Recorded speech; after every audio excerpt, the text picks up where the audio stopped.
Donc nous sommes Chayiyar, le jour de l'Ag BaOmer.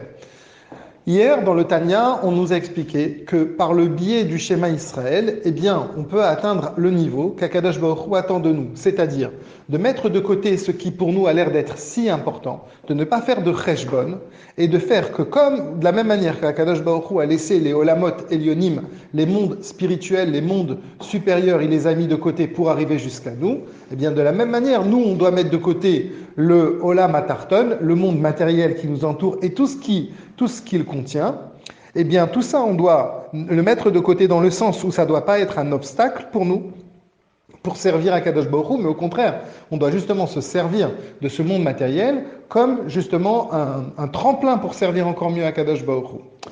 Par rapport à ça, hier, le Admor Azakan avait posé une question.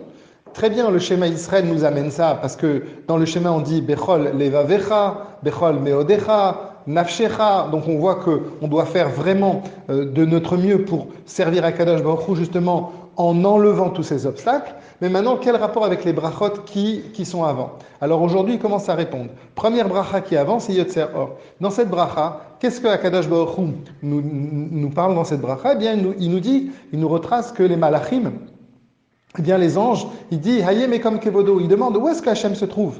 Et les malachim répondent, ça dépend de leur niveau. Il y a deux réponses. Soit Melokolares Kevodo, comme on avait dit avant, soit, eh bien, Hachem, il a rempli tout son kavod dans cette terre-là, ou bien, soit Baruch Kevod Hachem Imekom, ou bien, même si les malachim, par exemple, les ophanim, parce qu'il y a des malachim qui sont à un niveau où la présence d'Akadosh Baruch Hu ne fait qu'ils ne sont pas capables de comprendre. Ils sont dans une situation où ils sont complètement choqués. Et ces malachim-là, les ophanim et les chayot HaKodesh, eux, soit ils brûlent, ça veut dire qu'ils arrivent à un niveau d'extase pour Hachem, et eux, ils disent, Hachem, où qu'il soit, eh bien, son kavod, il est. Tout ça, c'est pour nous dire quoi? Tout ça, c'est pour nous dire que quand on réfléchit et quand on s'approfondit dans ces brachot, on voit un point, le point central, c'est qu'Akadosh Baruch Hu, il a tout laissé, et les malachim en sont témoins. Ils nous disent, regardez, être humain, regardez autour de vous, ce qu'Akadosh Baruch Hu, là où Hachem, il a mis son kavod, eh bien, ça n'est pas dans les Olamot Elyonim, c'est dans ce monde matériel. Et donc, si nous, on réfléchit à ça,